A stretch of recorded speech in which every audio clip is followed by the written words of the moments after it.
Hello, everyone, and thank you for joining today's event. My name is Martin Blumenthal-Barbie. I teach in the Department of Modern and Classical Literatures and Cultures, and I also co-direct the program in Cinema and Media Studies here at Rice. Today's event is part of a lecture series titled Cinema and the Posthuman, and I do want to acknowledge our sponsors, the Humanities Research Center at Rice University, the Dean's Office in the School of Humanities, the Department of Modern and Classical Literatures and Cultures, and the Department of Art History. It is their contributions and support that have made today's event possible. It's my great pleasure to introduce our speaker today. Brian Price is professor in the Department of Visual Studies and the Cinema Studies Institute at the University of Toronto. He received his PhD in cinema studies from New York University in 2003. Professor Price works at the intersection of film and philosophy and is one of the most perceptive and careful thinkers in this field. He's predominantly concerned with the aesthetic dimension of moral and political philosophy, especially as those modes of inquiry are expanded by the varied forms of the moving image, avant-garde, and popular. He has also written extensively on questions of ontology, color, categorization, French cinema, avant-garde film, and the history of film theory. Professor Price is the author of two books, A Theory of Regret, Duke University Press 2017, and Neither God Nor Master, Bresson and Radical Politics, University of Minnesota Press 2011. And he's currently completing a book entitled Assayas and Political Seriousness, on which today's talk is based, I believe. He is the co-editor of two volumes on Michael Haneke, Wayne State University Press 2010, and Color, the Film Reader, Routledge 2006. Along with John David Rhodes and Megan Sutherland, he is a founding editor of the journal World Picture. He's also the editor of a book series devoted to film philosophy for Northwestern University Press titled Superimpositions, Philosophy, and the Moving Image. Brian's current research projects include a theory of shame and the contingency of norms, an inquiry into the relation between value and wonder, and a study of the aesthetic dimension of political will. And we are extremely fortunate to have him here virtually with us today. His talk is titled The Autonomous Camera, Assayas and Movement, and I would ask that you please join me in welcoming Professor Brian Price. Thank you so much, Martin. Thank you for the kind words and for the generous invitation. It's always a pleasure to have the chance to talk with you. And thank you all for being here. I really appreciate it. And it's a real honor to be a part of the Cinema and the Posthuman lecture series at Rice. Very grateful. So let me share my screen. We will be on the way.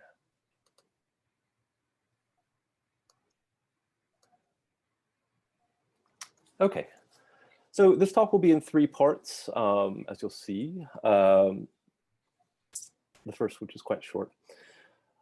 What I want to propose today is an idea about the autonomy of the camera and camera movement. At the risk of courting an unproductive paradox, I want to understand the camera's autonomy in relation to what it nevertheless shows. That is to say, irrespective of the fact that what the camera does normatively is to establish a relation between what it captures and something else, as when a camera pans from one character to another or from one character to another object.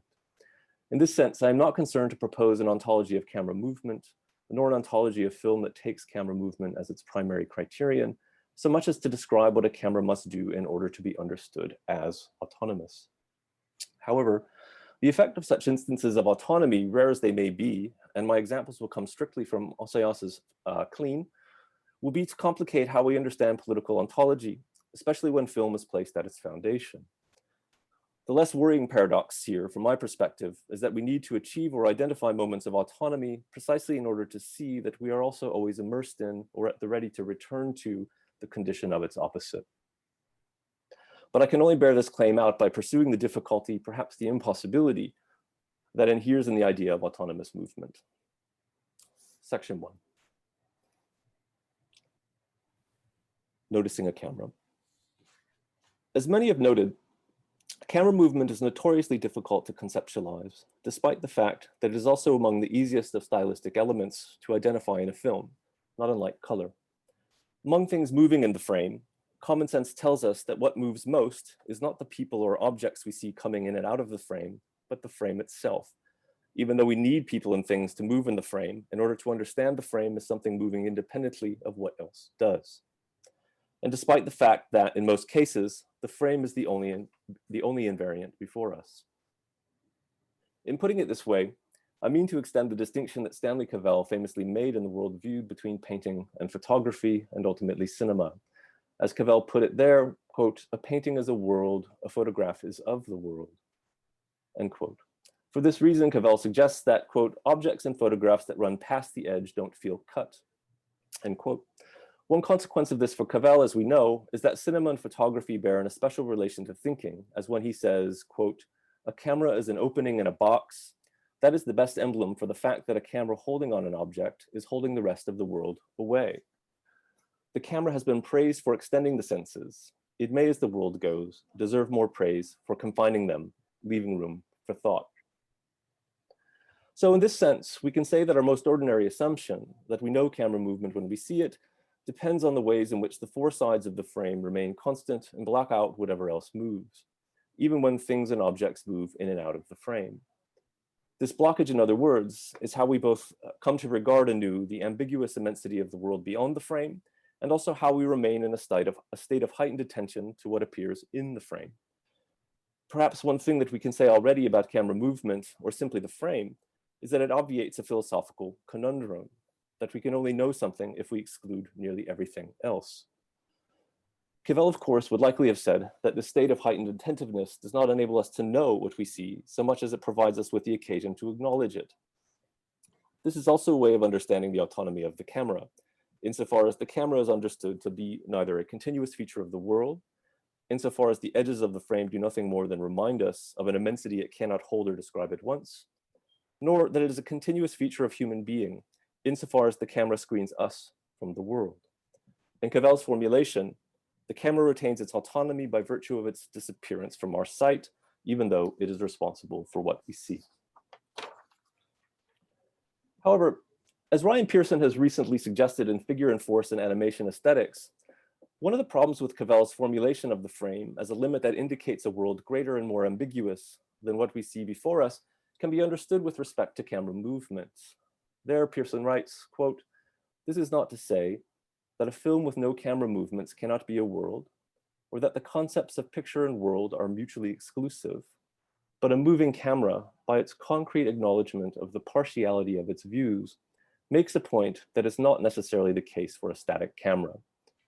A series of static views of space can offer parts of the world not contained in each other, but no single view will necessarily be figured from within that space as a moving camera will be," end quote.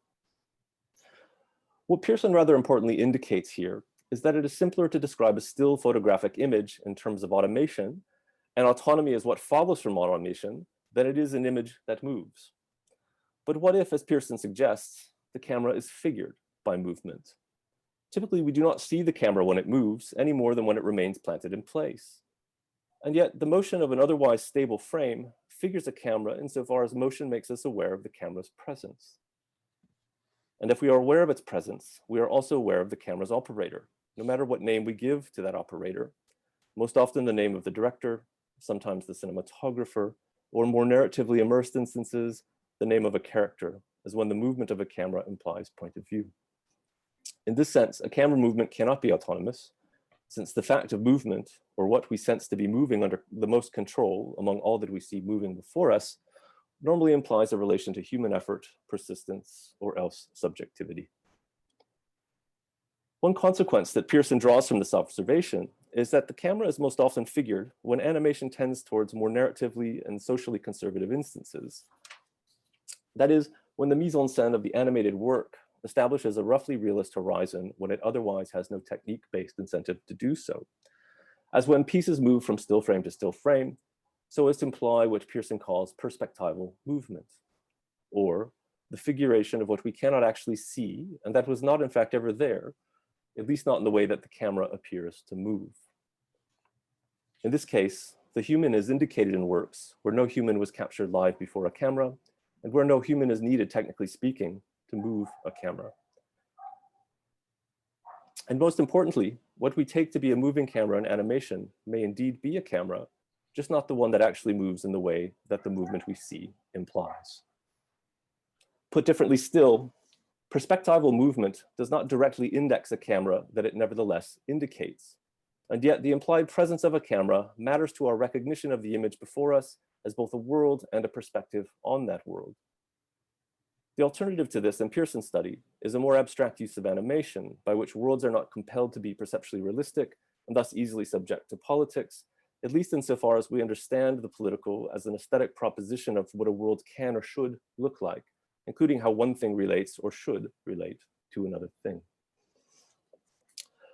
What Pearson indicates here about movement will have consequences both for how we understand camera movements, autonomous movement in particular, and the political dimension of Cavell's ontology. His observation, however, is equally germane to a recent effort by the political theorist Davide Panagia to describe the worldview as a work of political ontology. Thus, before getting to the ways in which autonomous movement can be figured, at least as I see it in the films of Olivier Assayas, I want to move through some problems in Panagia's account, which stem from a desire to uphold Cavell's insistence on automatism as the predicate to autonomy, which in this case means privileging stillness over motion, no matter what appears to change. My intention is not necessarily to arrive at a better reading of Cavell's ontology as political ontology, though I will make some suggestions to that effect, but to consider some of the consequences of placing automatism and autonomy at the root of political ontology, as Panagia does, right? And here, ultimately, I want to take up Panagia apart because among contemporary political philosophers, I would say that Panagia has been most insistently concerned, right, to really think about political ontology as something that has cinema at its root, and something that's more than, as you'll see, a kind of analogy for thinking about politics, which is somewhere closer to where I would be. Section 2. Automatism, autonomy, and democratic assembly. In a recent essay entitled Attending to Film, the World Viewed in Cinematic Political Thinking, Panagia has attempted to make the case that Cavell's ontology of film is, before all else, a political ontology. At the core of his argument are the early passages from the worldview that I've already cited and included Pearson's response to, which involve an account of film and photography as an automatic succession of world projections, or the automatic production of necessarily disconnected vistas. As a political theorist informed by process philosophy, Panagia has long been interested in the aesthetic dimension of political spacing, and the radical difference between subjects, not to mention the radical difference between a subject and itself, if we are dealing with a subject at all, which he perceives to be at work within any political assembly. Or as he puts it in an earlier work, The Political Life of Sensation, quote, "Given my initial assertion that politics is the activity of rendering perceptible those heterological elements that had been previously insensible, my concern has been to consider what are the organoleptic conditions of perceptibility for a political appearance," end quote. What Panagia has been articulating over the last 20 years is an avowedly non-representational theory of democracy in which the condition of belonging is the infinite difference of sensations prior to cognition, where we might otherwise expect agreement or identification with a particular demand as the constituent feature of an assemblage. Likewise, Panagia's reading of Cavell's The Worldview is consistent with his own recent and insistent turn to cinema as both an example of what such a non-representational theory of political assembly looks like, and also in some sense as a description of what causes it. For instance, in Impressions of Hume, he conceives of political assembly as an instance of stochastic seriality, a concept based in part on the spatial logic of the traditional celluloid film strip, which when seen still features a sliver of black that separates one image from the next, as we know. Though what we also know is that it is quite rare that anyone ever looks at a film stilled, and that doing so is an experience largely reserved, or at least was before the advent of the digital, for editors, directors, and formalist historians of film. In other words, it has never been a popular practice, any more than it likely ever loomed large in the culture as a metaphor for democratic assembly. Thus, for readers of Panagia, of which I am obviously and respectfully one, it should come as no surprise that a version of stochastic seriality is at work in his recent assessment of what makes Cavell's ontology of film a political ontology. In Cavell's ontology of film, Panagia tells us, quote, one of the central features of film is its capacity to assemble diverse vistas without having to rely on a shared principle of identity that guarantees belonging to a group. Another way of saying this is that the film is complicit in forms of reflection about democratic constituency, end quote. In other words, if film is an assembly of diverse vistas that does not find its coherence on the basis of a singular principle of identity, then presumably what we experience when we see a film is neither a thematically nor graphically related succession of images, but a series of uncorrelated views. What we have then is a deliberately counterintuitive, anachronistic understanding of film, which supposes that its graphic appearance as a succession of still, evenly spaced frame fosters that very same perception of autonomous spacing, even once those very same frames are set again to motion. An observation of the spacing between one thing and another, in other words, is to be understood as more important than one might otherwise bind one subject, or in this case, one vista, to another, and would do so presumably on the basis of similarity. Moreover, Panagia tells us that Cavell's automated and autonomous vistas need not be converted from photography to a linguistic and thus a rhetorical conception of a view. He writes, our ordinary inclinations would have us translate the word views in terms of a linguistically expressible opinion, but my point is that Cavell's ontology of film compels a different way of thinking about politics, a cinematic political thinking that allows us to appreciate the term view quite literally as a vista that cannot quite be held, but is beheld, not so much as an observation or fact about the world, but as an experience of light's impression on our senses, an inconvenience or an appearance of flash or fantasy, end quote.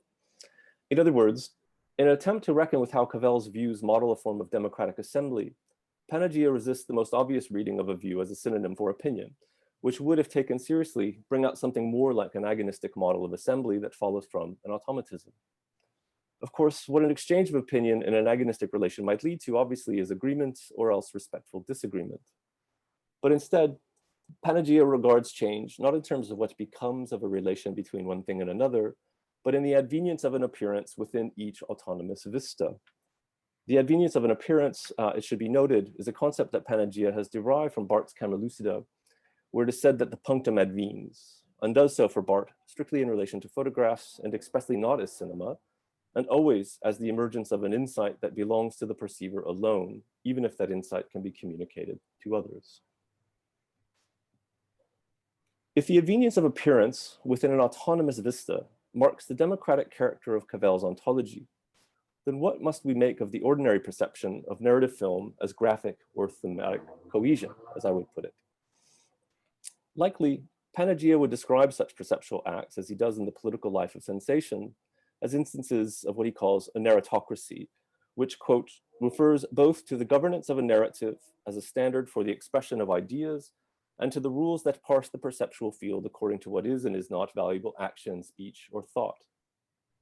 The problem of narrative film, seen as narrative film and not as an uncorrelated series of vistas, can only be that narrative cinema is somehow tantamount to the automation of politics, insofar as narrative film is said to stabilize perception and thus coordinate our feelings and beliefs in relation to a single principle.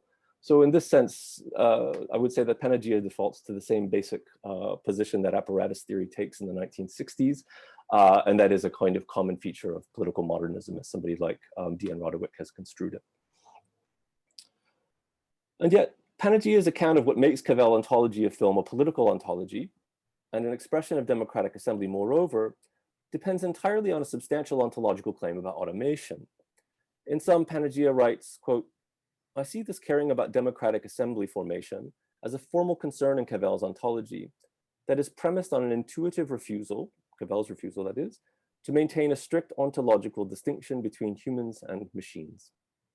Humans and machines are entangled entities according to Cavell. Allow me to explain. The gathering of images on a filmic reel is akin to the gathering of views in a democratic society. The relationship here is more than merely analogical, it is aspectual. end quote. So what does this mean exactly? First, Panagia argues that, quote, individuals are not autonomous because they are created in God's image, i.e. with a soul and thus free will. They are autonomous because they are composed of mechanical movements automated by ionic currents, end quote.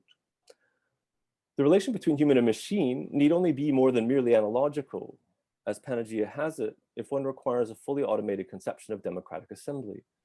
One, moreover, that is not simply modeled on the analogy of cinema, but takes cinema as the organization of life itself, the outward expression of which is at odds with the stability that is otherwise assumed to condition every difference.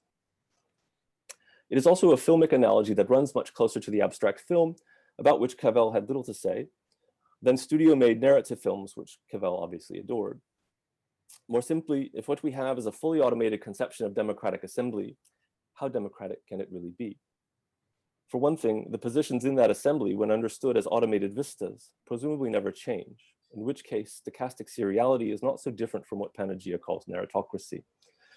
For another, even if what advenes changes aspects, that aspect shift does not change the spacing of vistas, only what comes to sense and dissolves from within that vista at one moment or another.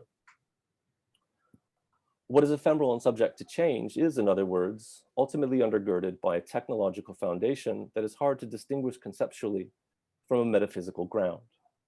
If difference is automated, in other words, there is no difference. So let's ask again, in concert with Pearson and Anu, what if the camera moves? Does movement risk the autonomy that a conception of the disconnected vista preserves and makes possible for democratic assembly? And must autonomy be linked always to automatism when film is at the root of political ontology? Section 3.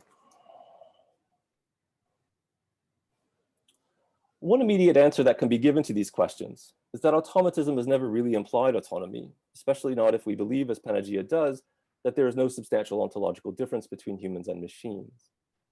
Likewise, if you begin to research camera movement, the first thing you will notice is that the bulk of contemporary studies of camera movement are related to the perfection of techniques of surveillance.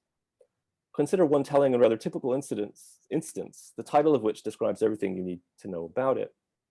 In the journal Neuron, one finds in an issue from 2018 an article entitled "A Head-Mounted Camera System Integrates Detailed Behavioral Monitoring with Multi-Channel Electrophysiology in Freely Moving Mice." Somehow the freely moving mice really catches you at the end, as if such a thing were possible. Or more commonly, you might simply take seriously that whenever you move through space with your cell phone in your pocket, you are creating a record of camera movement that is also recording and analyzing you, anticipating your future movements so as to anticipate in turn what you might want to buy or where else you might want to be, especially on the idea that being somewhere else means buying something else. And if we remember that cinema is, in most instances, impossible to distinguish from the resources of capital, then one might have reason to only have ever regarded camera movement as an indirect ornament of a system that takes autonomy as a problem to be solved, not as a freedom to be gained. Or that what's happening in our pockets is not so fundamentally different from what we have long seen on screen. It has never been simple to describe camera movement in terms of autonomy, and for the same reasons, it is hard to imagine how Cavell's automatic vistas, as read by Panagia, would solve that problem simply by privileging stillness, however tacitly he does so, especially since what is still is also an invariant ground. With these particular challenges in mind, I want to propose two related conceptions of autonomous camera movement.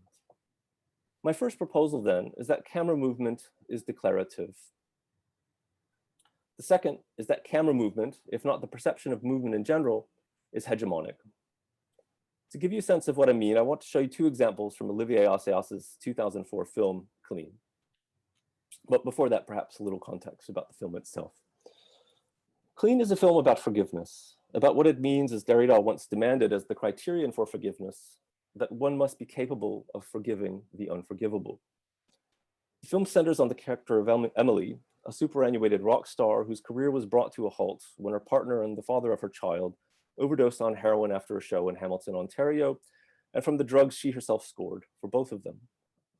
After serving a brief stint in a Canadian prison, Emily returns to Paris to find work as she slowly rebuilds her career and attempts to regain custody of her young son. who remains in the care of her deceased partner's parents, who live in Western Canada. The grandmother, it will be important to know later, refuses to see or forgive Emily, and also to grant her access to her son, where the child's grandfather, played by Nick Nolte, keeps open an exchange with Emily on the idea that they cannot take care of the child forever. When the grandmother becomes terminally ill and goes to London for treatment, the grandfather at one point brings the child to see his mother in Paris for the first time since his father's overdose. The first scene from the film that I want to show you is an instance of what I'm calling declarative camera movement. And it comes from an early moment in the film, just after Emily has been released from prison and meets with her child's grandfather to discuss the prospect of regaining custody and also the future of the deceased musician's catalog. In advance of that, I want to briefly suggest what I mean by describing movement as declarative. I have in mind a rather specific grammatical conception of declarative sentences, the one that Judith Butler puts forward in her reading of Hegel's prose style in Senses of the Subject. Of Hegel's writing, Butler writes, quote, "His early writing pushes forward with declarative sentences. This is not simply because he knows the truth and declares it with great confidence, but because the declarative sentence is a way of pushing forward and pushing off. One sentence lays the groundwork for the next, and an idea is probed or developed without precisely being derived in a sequential way," end quote. We might say that the declarative as described by Butler is not so unlike the uncorrelated vista that Panagia reads in Cavell. Though, Butler continues, quote, "When a sentence is declared or arrives in the form of a declaration, something is being shown. A particular way of looking at the world is instated. A certain way of taking a stance is enacted. So when the next sentence follows, it is always an amplification of that point of view. Sometimes it is another point of view that critically comments on the first or shows the unexpected consequence of the first," end quote. In other words, one sentence leads to the next, but not necessarily in a way that produces coherence or dependence or further proof of the same. Every sentence is one part of the whole, but not a whole that can be described as an interlocking totality. And what Butler says of Hegel's prose stands equally well in my mind as a description of Adorno's style in aesthetic theory. Adorno's painstaking attempt to elaborate, even at the level of the form that his prose takes, the conditions under which one might achieve aesthetic autonomy. The scene you're about to see will at first appear like a standard shot reverse shot sequence, the most standard convention for filming conversations, which is predicated on the observation of the 180-degree line for the sake of spatial continuity. Normally, the camera in shot reverse shot sequence, in a shot reverse shot sequence, is usually still, as we know, so as to remain unnoticed. But here, notice how differently the camera moves from shot to shot, how it presses sometimes slightly forward and about, and at other times pans laterally, reversing the position of each character in space. Most of all, I ask you to notice how the camera is always moving, even if only slightly and always slightly differently. Okay, so it's take me 1 second. I have to pull up the clip from.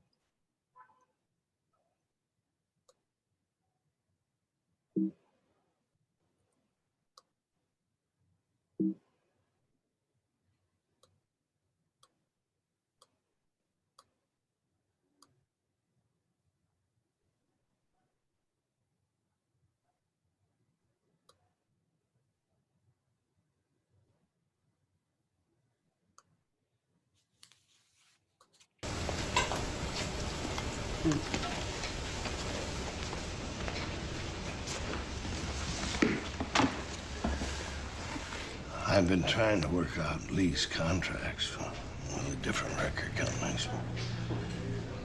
The compilation. But it's like reading algebra. There's still a lot of unpublished stuff, mostly from the late 80s. There's this friend of Lee's. He's been very helpful. This fellow Tricky. Sorry, has that paused? My screen is telling me that.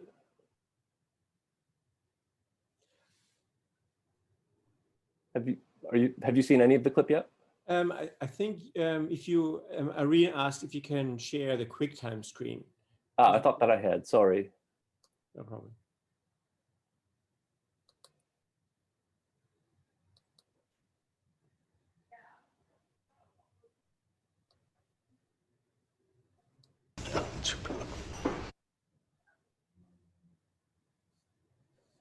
Just 1 second. No problem.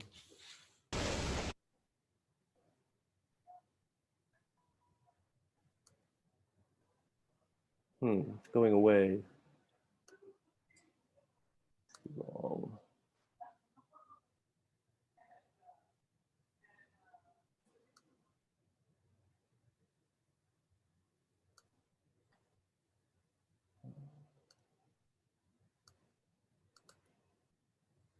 Okay, do you see it now?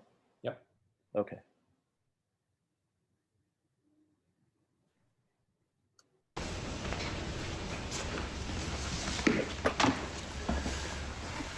I've been trying to work out lease contracts for the different record companies. The compilation. But it's like reading algebra. There's still a lot of unpublished stuff, mostly from the late 80s. There's this friend of Lee's. He's been very helpful. This fellow Tricky. He's famous. Yes, I've heard. A huge star. I don't know his music, but they liked him.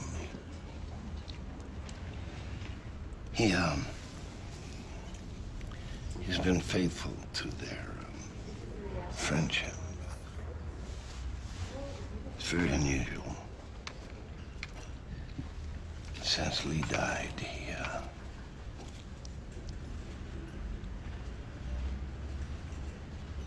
Oh, God.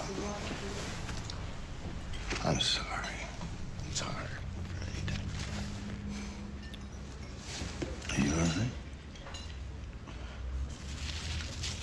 Yeah, I'm taking methadone. It's a heroin substitute. I'm sure your lawyer told you the court handed down this decision yesterday. Jay is staying with us.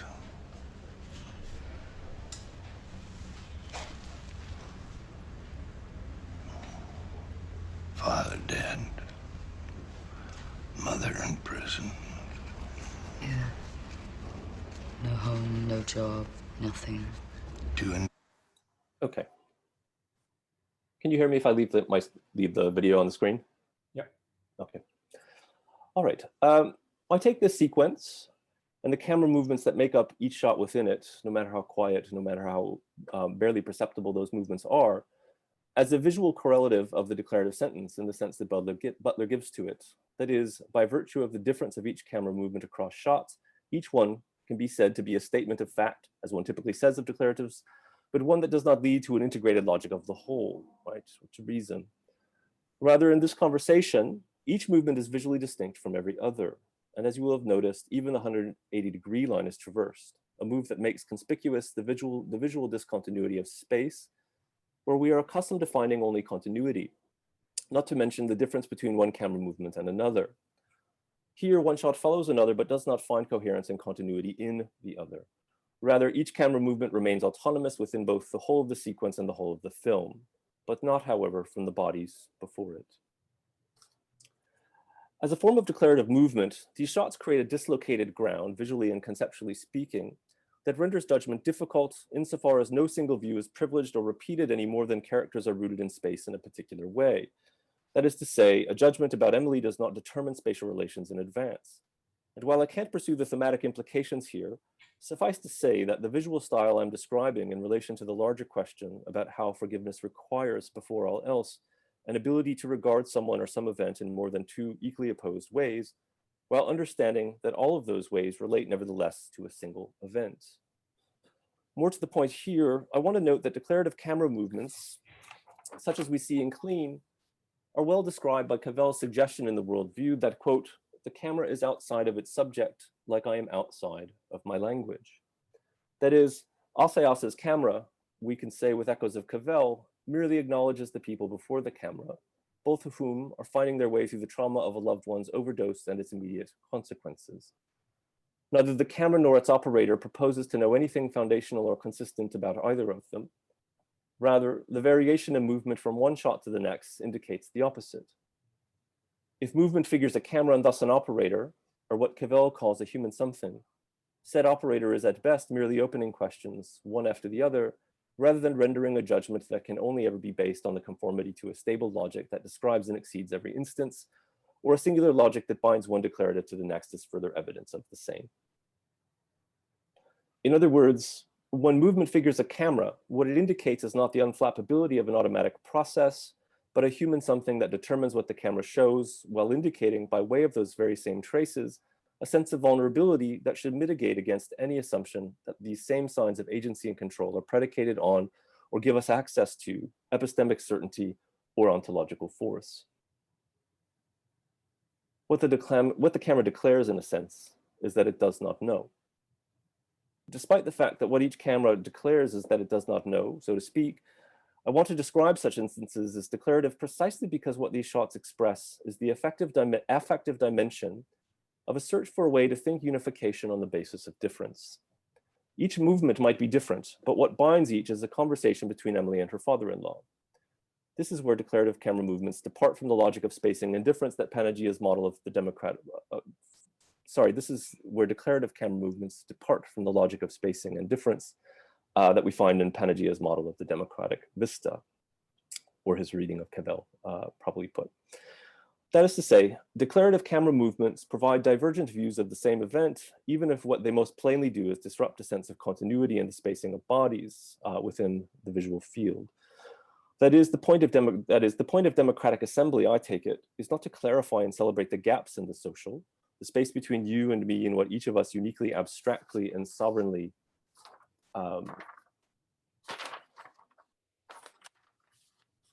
display as an expression of our inalienable singularity. Rather, democratic assembly exists for the sake of reaching an agreement in time about some things, so as to make something happen at once, just not everything at once. What is the democratic paradox itself, if not a problem of autonomy, of liberalism? If I am free to pursue what I want in the way that I want it, and without respect for others, then how would I not at the same time impinge on the freedom of someone, say, who prizes most what I have taken away from them in the name of my own private satisfaction, right? Which is a way of describing the democratic paradox. So in this case, autonomy implies something both weaker and more productive than an infinitely renewable automated vista, in which something disappears from sense as quickly as it appears. Rather, autonomy is a feeling that is indistinguishable from the moment in which we recognize the contingency of social relations and values, which becomes most apparent to us, as it does for the characters in Clean, when the relation before us no longer appears describable as an irreconcilable tension between opposites. The second claim about camera movement that I want to make is that it is hegemonic. The first decision that a director must make prior to articulating a camera movement is how much space one shot will traverse, what will emerge in the frame and leave, and what will remain in the frame continuously. Here, I'm merely returning to my earlier description of movement that extended from Cavell's automatic vista as a form of heightened attention, insofar as the frame blocks the rest of the world away. And here we should also recall Ryan Pearson's observation that the moving camera, much more so than the still photograph, acknowledges the partiality of its view. That is to say, as viewers of camera movement, we are much more aware that a choice is being made about what and how much we will see, and also of the presence, in Cavell's terms, of a human something. At the very least, any reckoning we come to about what we see in any instance of camera movement will be less likely to include in any significant way the automatic character of the camera as a determinate expression of autonomy. To say then that a camera movement is hegemonic is to indicate at least two things initially. That what moves most insistently in the shot is the frame itself, and that the frame remains invariant. In noticing what the invariant frame excludes as it moves, we see both a choice that has been made and also that a unified relation has been proposed by the camera as it moves, gathers, and reaches its limit with the cut. Indeed, as it points to its own limit by cutting. We can see that other things move insofar as the partiality of the camera movement before us becomes most clear to us by virtue of what departs from the invariant mobile frame. In describing camera movement this way, I'm drawing, as perhaps some of you can imagine, on Ernesto Laclau's conception of hegemony as an equivalential relation, by which something, quote, points from within the process of signification to the discursive presence of its own limits, end quote. The core of Leclau's conception of hegemony as an expression of an equivalential relation can be found in his essay, Why Do Empty Signifiers Matter to Politics? And is fleshed out variously in On Populist Reason and Hegemony and Socialist Strategy, the latter of which he wrote with Chantal Bouffe, as you surely know. An equivalential relation describes a particular mode of political assembly, one in which we come together on the basis of a demand that describes and is meant to rectify a lack in the social. This is why, for Leclau, the political is a representational order, insofar as the demand made for change in the social, for a new spacing of the social, is expressed performatively as a way things could be. And most importantly for Leclau, hegemony is never a relation of identity, but one of equivalence, which is where camera movement figures in most specifically, at least from my account here. An equivalential relation is established when a group of people share something in common, but not everything in common, as I've indicated. For Leclau, what members in an equivalential relation typically share is a belief that something has gone missing in the social and that needs to be instituted or reinstituted, as the case may be. So imagine, for example, to give you a sense of how this works, that there are three people in a relation of equivalence. All three people agree that what has gone missing in the social is nationalized healthcare. One is a Democrat, one is a Republican, and one is an independent. The only thing that each person needs to agree on in order to form an equivalential relation is that nationalized healthcare is necessary. All three will likely have different opinions about the different issues and different ways of being. The Republican might, for instance, oppose the regulation of the oil industry, where the Democrat and the independent are in favor of it. Meanwhile, the Democrat and the Republican might both be zealous college football fans, while the independent thinks that college sports is a gross form of exploitation. And yet, because all three agree about nationalized healthcare, the demand for change may very well take place precisely because an equivalential relation has been formed between them on this one issue, despite their differences. It need not matter really if the independent's belief that college football is exploitative is opposed by the Republican and the Democrat, even if the independent can make the case that the issue is related to the problem of nationalized healthcare, at least not in this instance.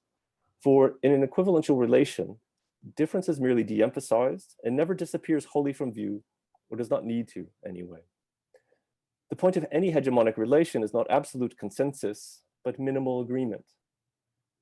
If the three agree that more important at the moment than their differences on the question of oil regulation, or for that matter, college sports, is the need they all feel for nationalized healthcare, it now stands a chance of being introduced as a new order of the social, right? And it will do so representationally, right? We have a vision of it. We have to imagine and portray, that is to say, represent something that's currently not happening so that it might in the long run. If the three agree, a hegemonic shift can then take place. Right? It is equally important to note that any hegemonic order which follows from the expression of an agreement to a demand is only ever contingent.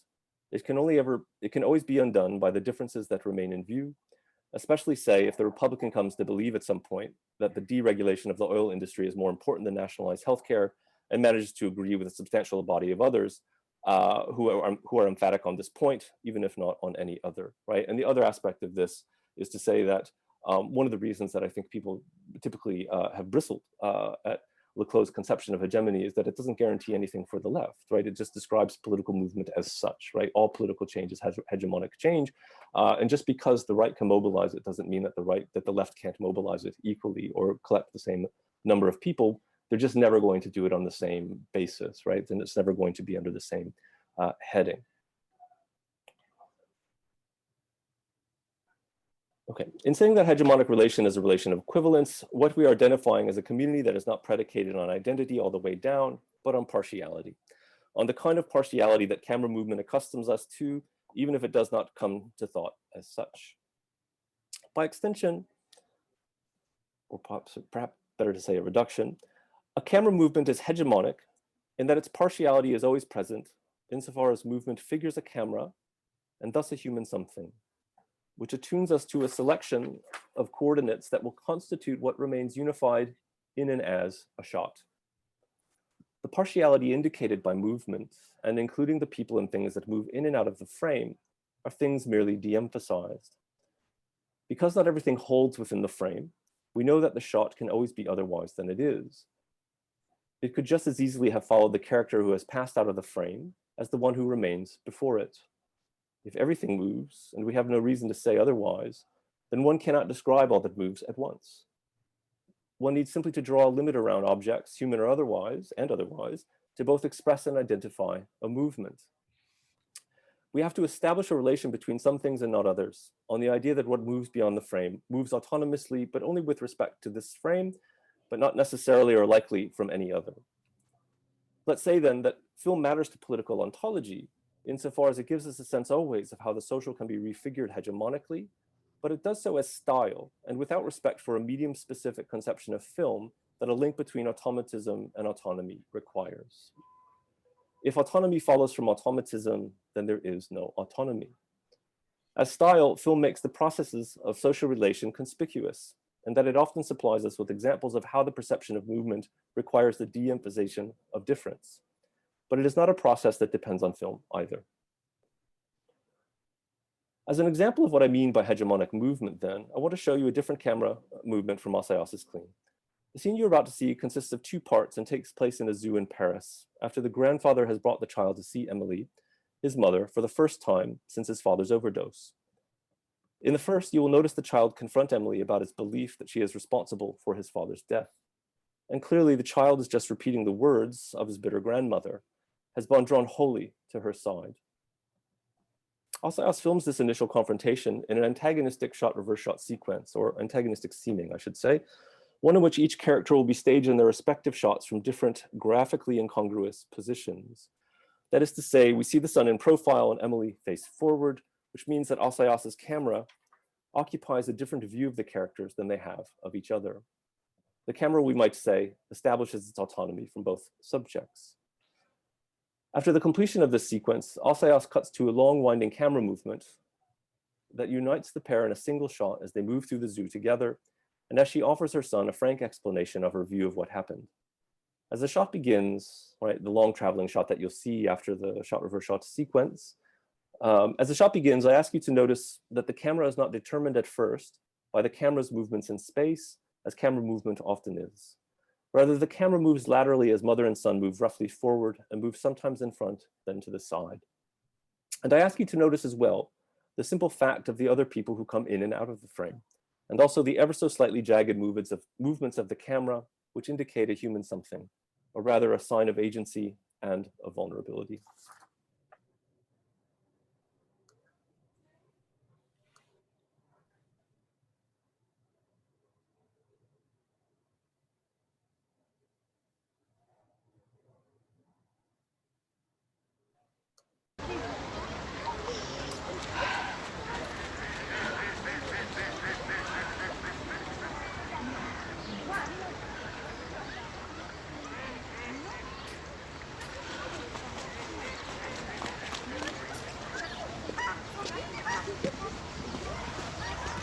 You think that's funny? No, Me neither. I don't want to spend the weekend with you now. Why not? Because you killed my dad. Is that what you think? I'm not the only one. Who else? Everyone. I didn't kill your dad. You gave him drugs that killed him. That's not true. And what does everybody say you did? Because they don't know. You're a liar. Come on, let's just get out of here. It was me who went and bought the drugs that night. This is where the shot begins. He took some, I took some. That's the way it was always between us. What's the difference who bought them? Anything could have happened. Could have been Lee losing me. And you know what? Drugs are more complicated than what most people think they are. Some people need them because they're suffering, because they don't know how to live any other way. Your dad was like that, and me too. Because you're weak. No, your dad wasn't weak. And he did some... Okay. The first thing we might notice about this scene is that it moves from a moment of confrontation in which the two characters occupy different and graphically antagonistic frames, And in a shot reverse shot sequence, that also figures the camera operator as occupying a different position than either character. Once the camera movement begins, right, that long shot that we just ended with, the characters are united in space. And rather importantly, as the mother refuses to be described by a singular inflexible conception of morality, and which one is either wholly wrong or wholly right. The camera unites them in one shot, moves with and around them as Emily, in a sense, asks the son to set aside what he thinks he knows or believes for the sake of being together, for the sake of what they share, not for what they disagree about. Right? It proposes, in other words, a new order of the social, however small the scale in this instance, in which these characters are united in motion and expressly against the simplistic conception of morality. Right, and I think it's important, as you see at the very beginning of the sequence, right, when she asks her son, who thinks this? He says, everybody, right? So that hegemonically, right, the kind of the moralists are against her, right, for a minute. The people who come in and out of the shot are themselves de-emphasized, and they index, by way of their disappearance from the frame, a way that the camera could also go. Should what matters most to any one of them, say, come to matter more, right? Or let's say to Assayas. The mobile frame points to its own discursive limits, and in so doing becomes a heightened form of attention, by way of which we can acknowledge but not judge what we see and hear, while also acknowledging something else, namely that there are other possible relations to be drawn, which may very well change what needs to be shown, felt, or replaced in the next shot, or more broadly speaking, in the next moment of social coordination or reorganization. As suggested at the outset, Cavell's attraction to the restricted frame as a form of phenomenological reduction may not be a philosophical conundrum at all, insofar as the limit announced by the frame does not suggest that we can only know something by excluding everything else. On the contrary, what we know in a heightened way is both what is featured in the frame and also its discursive limit, or else all that remains is a potentially different starting point for another movement, and thus another figuration of the social.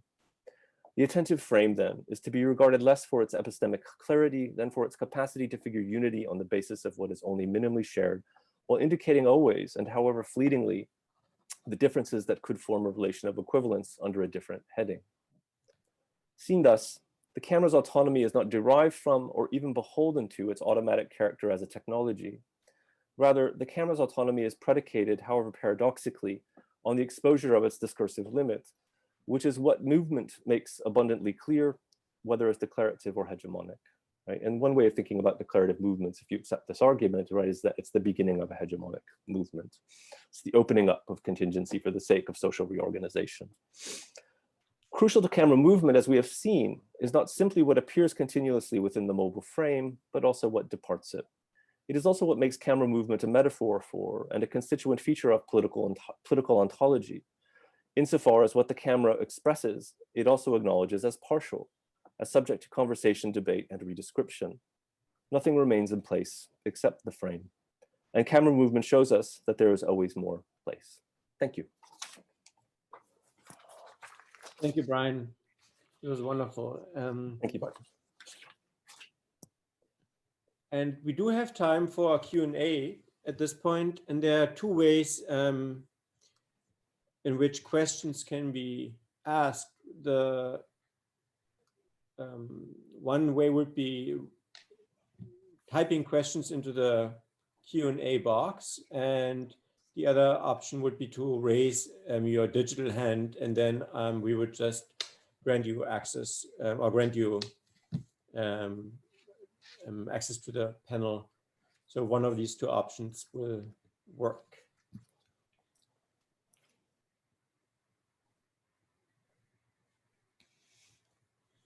And I might just start out by raising a very basic question, which pertains to the methodological assumptions underlying your talk.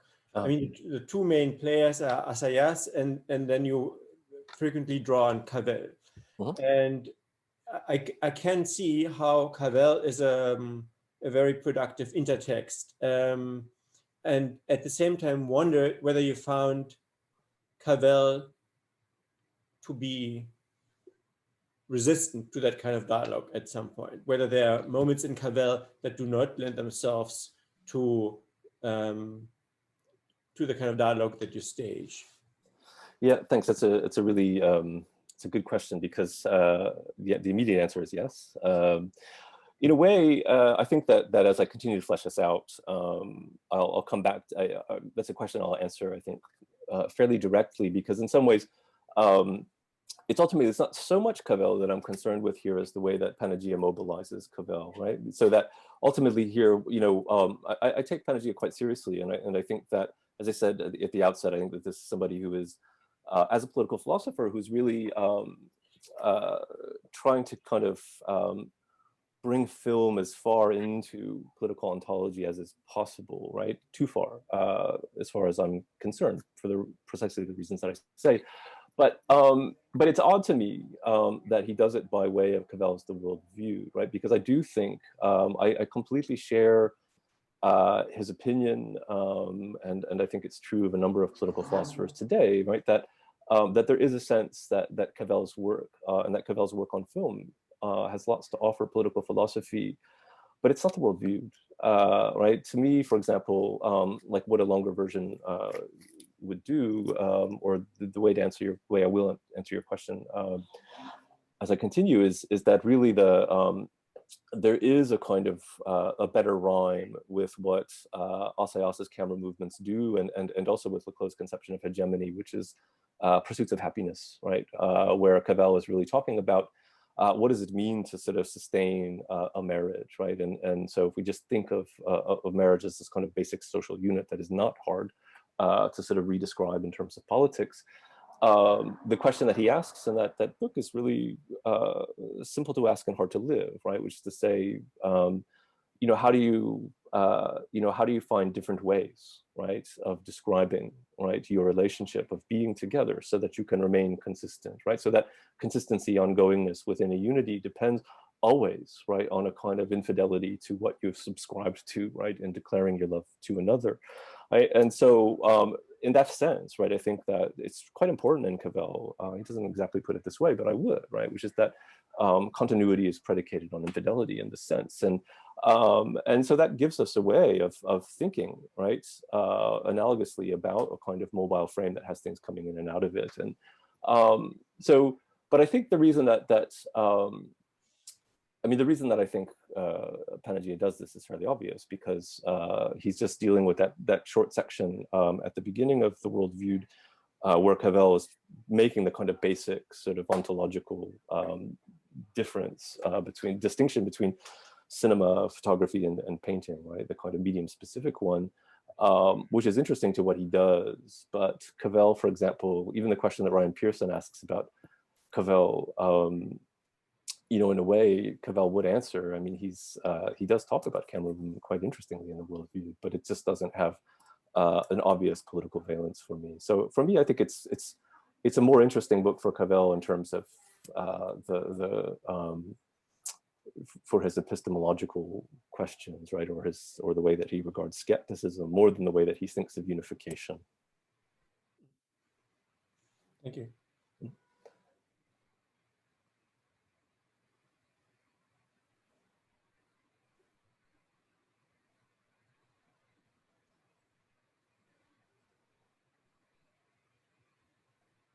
So you can either raise your digital hand or, okay, Gordon is raising his hand, I guess.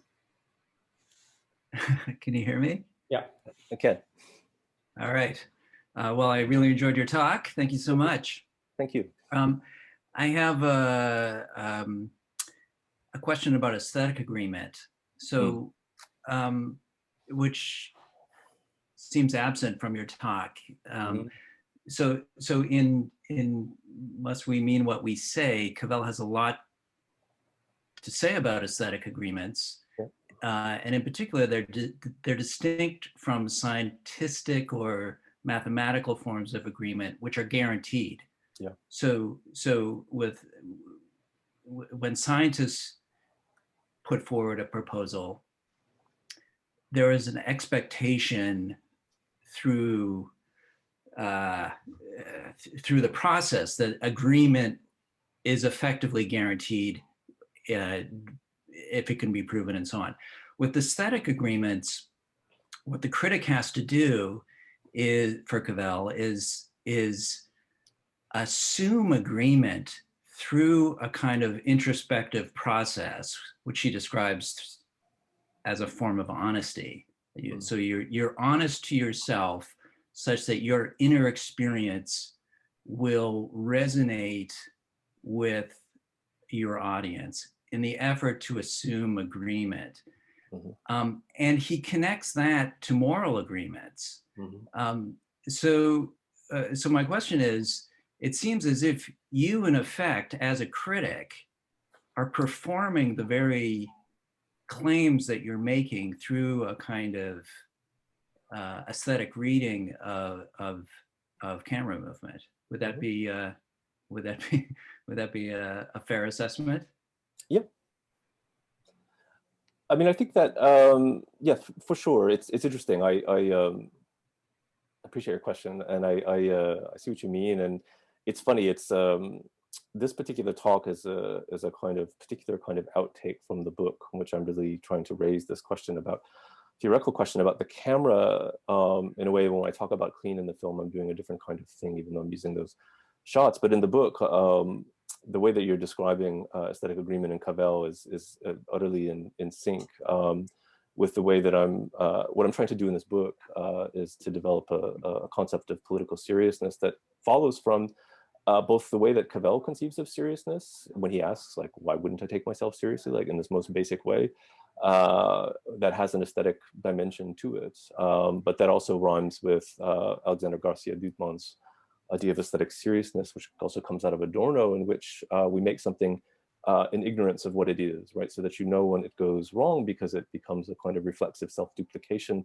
but you don't know when it goes right because you haven't seen it before. So you just have to know as the artist that it works. And then other people also have to know, right? So that in that sense, when one regards an aesthetically serious work, which is what I take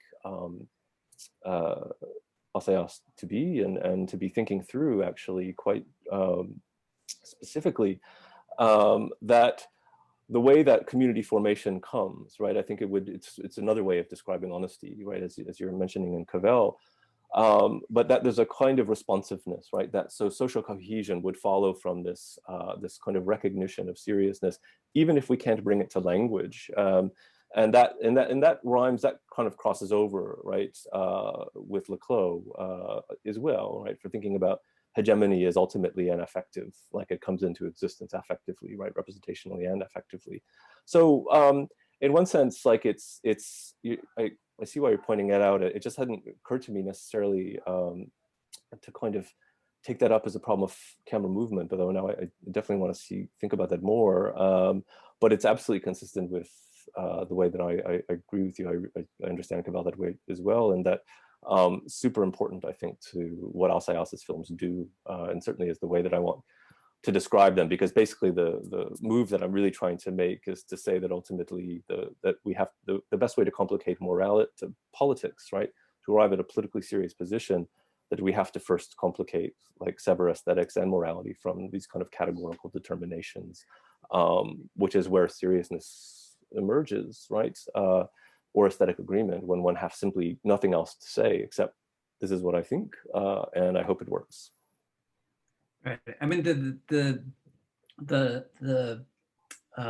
correlation that he makes is between the merely agreeable in Kant and the beautiful. So when you're truly making an aesthetic judgment, you have to provide criteria for that judgment.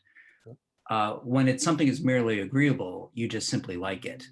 Like it just like, I just like it. That's just the way it is. And there's a political analog for Cavell with that too, where political positions are simply asserted, sort of in a manner akin to the agreeable, as opposed to political judgments are made and supported and debated in the effort to attain agreement. Yeah, that's really helpful to hear. Thank you, because it is the other piece that I couldn't bring in, though apparently I'm going to now, is that partly what this all, like, what's at root here for me is precisely that this moment in Schmidt's concept of the political, when he imagines, like, what happens if the political right, descends to the level of the social, right, if it becomes inseparable from aesthetics, economics, morality, and so on, right, and he imagined that's how a pluriverse would exist, which is simply what, not about plurality in the way that we typically conceive of it, but as globalization. And so what that means then is that we never, even within politics, aesthetics, morality, and so on, right, that there isn't, you know, a kind of a hard concept of judgment that we can defer to. In fact, it's always a matter of liking or not liking, you know, in that sense. And that has, I think, a kind of important, that's something that can be really important for all the reasons that I think we're accustomed to wanting to dispense with judgment, but it also makes things more difficult because, for example, you can't recognize friend from enemy in the typical political terms. You have to take all the economic, the aesthetic, the moral, and so on, all on at once, right? So, so thank you. That's really helpful. You know, what you're saying, it really brings Cavell back even further for me than I was thinking. Oh, well, thanks. Yeah, I super enjoyed your talk. Thank you. I appreciate it.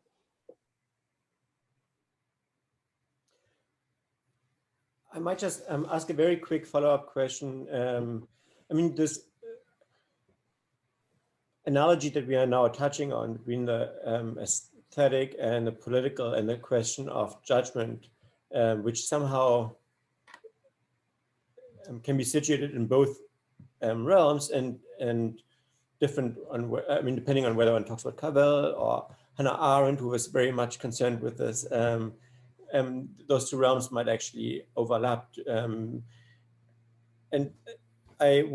you are very frequently referring to this distinction between the political and the social, which is another distinction that Hannah Arendt draws very sharply and one that she has gotten criticized for a lot. Yeah, rightly so, I think. And I was wondering if you could just elaborate on how you see these two realms distinguished. From what I understood, you do seek to uphold the distinction. And I personally always found critics of Arendt specifically very convincing when saying that, yes, there are social aspects that we discuss and that we might disagree over, but the very process of disagreeing is political. Yep. So while the aspects, the issues might be social, the forth and back, the struggle is political. And so I don't fully see how they can really be separated. And I was wondering if you could briefly elaborate on that. Yeah, thanks. That's helpful. For me, when I'm operating here, since I'm trying to describe camera movement as hegemonic, right, and ultimately it's a kind of pragmatic decision above all else. There's a sense in which, yeah, I didn't spell out the relationship between the political and the social as explicitly as I normally might, but for me it's this way, or which is to say for Leclos, it's this way. So for Leclos, what Leclos supposes, right, is that every social organization, every instance of a social formation, you know, follows from a logic of the political, right? It always follows from some lap that goes missing. You have to imagine it representationally, and the representation of a new social formation, right, of this thing that's gone missing, right, if it's successful, right, if you have hegemonic agreement and you can institute a new logic, right, of the social, then you still have this kind of representational order that's at the basis of social of a social formation, right? So in that sense, much like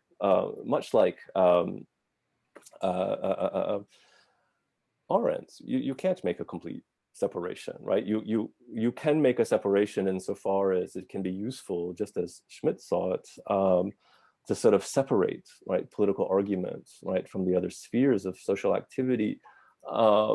Though I think it's clear, right, that whether that's good or bad is so far beyond the point now, right? It's all completely enmeshed. And it's very hard to kind of rediscover an outside, such that you could constitute the political as an outside, so that it's always obvious what the ground of the social will be in aesthetic terms. But in this sense, in saying that the political is the ground of the social, right, and just repeating Leclos in this way, you know, Leclos is it's not so different from, you know, the way that Rancière, right, thinks about the kind of the aesthetic basis of social organization. I mean, I think in my view, he sort of takes this from Leclos without acknowledging it from Leclos, in Leclos, in its way. But so yeah, so no, I agree that the challenge for me ultimately, which really doesn't have much to do with this paper, so I won't talk about it for more than a second, is just that I do take this to be a kind of description of what camera movement does very often in Assayas's film. And so one of the challenges then is to think about how you understand a kind of aesthetic style, right, of camera movement that is predicated on a distinction between the political and the social when he's describing a world where no such distinction exists. So, and in a way, so that problem was in the back of my mind, and it was even kind of indicated in the sort of abstract that I sent you, but I got really tangled up, you know, and so so you're you know, once again, like you have your finger on the thing that I'm struggling with, right, in some way. I just want to quickly ask Irene whether the technology is working, because Lida just let me know that she tries to raise her hand and that didn't seem to work, but it seems to work now. Oh, it looks like Irene just unmuted me. Thank you. Yeah. Thank you, Brian, for your talk. I really enjoyed it. Thank you. I have a rather specific question. You related to your first sequence that you showed in the restaurant. So what struck me there is that it was so the movement that you talked about, they were so minute. They were very, very small. Yeah. And maybe especially in the transmission, the technology transmission, they probably were even smaller than what you see there. Yeah. But you kind of drew pretty big conclusions from that, talking about acknowledgement, Cavell's acknowledgement that the camera recognizing itself as being outside of the subject and recognizing the not knowing the subjects.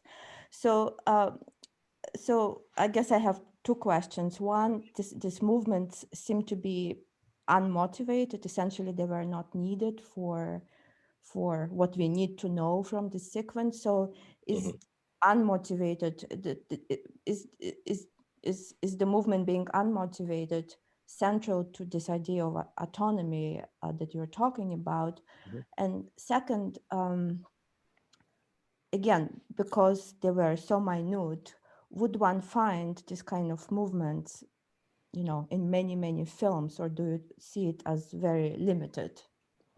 Thank you, Lida. Yeah, that's very helpful. Was the question of unmotivated? What I would say is that yes, in a sense, you know, what I like about you know, the oddity of describing them as declarative movements is that you expect something bolder, you know, out of a declarative.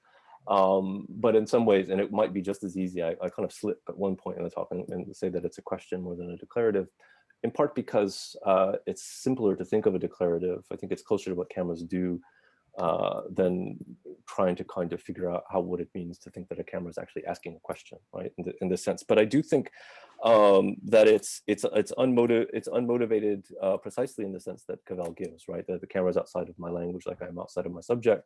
Precisely, would say I'm at a loss for words, right? And so what the camera I read to be doing in this way is giving us a kind of, right, it's rooting, the conversation is rooted, right? Like we don't expect when we watch such a sequence that the people who are actually occupying that space are constantly shifting around that space. And in fact, the fact that we don't think that is really important, right? I think it's rhetorically important. It's part of the rhetorical dimension of film. And so I think in this sense, it just gives it in this way as whether it's kind of declarative or unmotivated. In this way, it has a kind of different temporality in one sense, right? That it's almost in this kind of future tense of but not particularly offering a way so much as beginning to kind of search and find and articulate, find a way to express, as I think I say there, this moment in which we feel, right, the awareness that a social relation can be different than it is, and that we can understand each other, ourselves, differently than we have now, right? So in a way, ultimately, what I'm arguing for, if I'm really trying to retain any conception of autonomy, it's a very brief, it's a very small one, and it really relates to that feeling, right? That moment when we recognize, finally, right, that the way that things are with us don't have to be, right? Like I don't have to be this way, right? The world doesn't have to be this way. And so in that sense, it's the feeling of autonomy, right, is really important to the recognition of contingency, but autonomy itself isn't going to last, right? There's autonomy in the sense that just because we agree to a new order of the social doesn't mean we only do, right? We don't simply occupy spaces, right? The same space that we are, right? At all.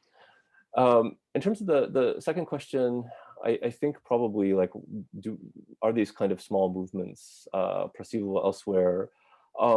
You know, I could name, you know, certain filmmakers, I think that that do this, maybe. Mia Hansen-Løve would certainly be one. Oh, there's a young woman in Italy, I'm forgetting her name. It's quite a good film, similar. It's not coming at the moment. But I think they're really rare, right? And which is why I wanted to indicate so at the outset, which is to say that I think, as a way of also saying that I think it's really hard to find examples, and that the difficulty of seeing it in places other than in Assayas is for me another way of also articulating the difficulty of autonomy itself. And Assayas is somebody, so kind of less direct answer to your question, who has very informed thoughts about autonomy, about Hegel, about Adorno. I've had very long conversations with him, for example, about Adorno, right, and Adorno's aesthetic theory, right. So this is somebody who's really thinking quite seriously, right, in ways that you wouldn't even expect about these issues, and so what I want to avoid doing in some ways is generalizing from the basis of his films, but rather just kind of acknowledging that these are really rare cases, and the cases are in fact as rare, right, as autonomy actually is, right? Because it's not even that I prize autonomy per se, right? It's not, you know, I'm not even sure how one goes about doing it, right? I mean, it's like we have a choice only if we've drawn a limit around experience, right? And we tend to think of choice as freedom, but it can't be, right? It has to be the opposite. Okay, thank you. Thank you. I'm just going to read a question that comes from Robert in the Q&A. What about the pointer, the one directing the camera? Is there not a deliberate role played by that person? Where is the autonomy there? I'm sorry, Martin, could you read that again? The sound was breaking up a little bit. Yeah, absolutely. Robert asks, what about the pointer, the one directing the camera? Is there not a deliberate role played by that person? Where is the autonomy there? Yeah, I mean, this is an important part I should probably be clearer about in the paper, that this is at the beginning of the talk when I'm referring to Ryan Pearson's really interesting observation about Cavell's ontology, that when saying that, you know, okay, well, one photograph, we don't feel, you know, in a photograph that it's necessarily connected to another photograph sequentially, but that the camera, right, once it moves, it's figured, right, which is to say that movement figures a camera that we never see, right? But when we see motion, and so we just imagine that there's a camera there, we know, right, that there's a camera there. It's more important in Pearson's argument because he's talking about animation, where there doesn't have to be the same kind of camera that we're talking about here. But what the next step then for me after the figuration of a camera movement is then what I'm referring to in the talk is the presence of a human something, right, for Cavell, which is to say, one of the things that I think is interesting about camera movements, right, is that it's that moment in which I think, in some cases, in Assayas's case, what it registers is this kind of circumspection and vulnerability, right? But if you think about camera movements in different versions, it's often the case that you know, camera movement is thought of as one of the ways in which you can identify, right, a stylistic signature of a film artist, right? So in that sense, a lot of camera movements tend toward virtuosity, right, and try to avoid risk or the implication of risk. Whereas I think for Assayas, he's really interested in what it means to move with bodies, but never exactly as bodies do, and always to indicate that sense of tentativeness, right, and vulnerability, that this camera could go off track, like this thought might go off track. And it's very different, you know, like I thought at one point it might be useful to kind of begin this talk just by showing one of Stanley Kubrick's camera movements, for example, which is so different, right? If you think about the opening of Full Metal Jacket, or the very famous sequence in The Shining of the camera just moving in this very geometric way, right? The camera begins to sort of operate according to the kind of logic of, let's say, in Full Metal Jacket, the military-industrial complex that Kubrick is critical of. But in that case, it raises a very different question about the human, right? It's so automated that we don't even begin to see the kind of cooperation, though it's there, right? I mean, Kubrick's being critical. He's not simply becoming militaristic, obviously. So in that sense, it does matter quite a lot. It's just not always clear what to name that person, right? Which is kind of, I'm satisfied enough right now with Cavell's sort of reference to the human something, because it doesn't also commit us to a kind of absolute ontological separation between humans and machines, which I would never insist on. I just want one that's a little bit more uneven than the one that Panagia is articulating. And this might be a good moment to wrap up our discussion. Okay. Thank you again for this wonderful and extremely rich talk. And I would ask that you all once again join me in thanking Professor Brian Price. Thanks, Brian. Thank you so much. Thank you, Martin. Thank you, everyone. Thank you, Irene and Chelsea, for all of your help.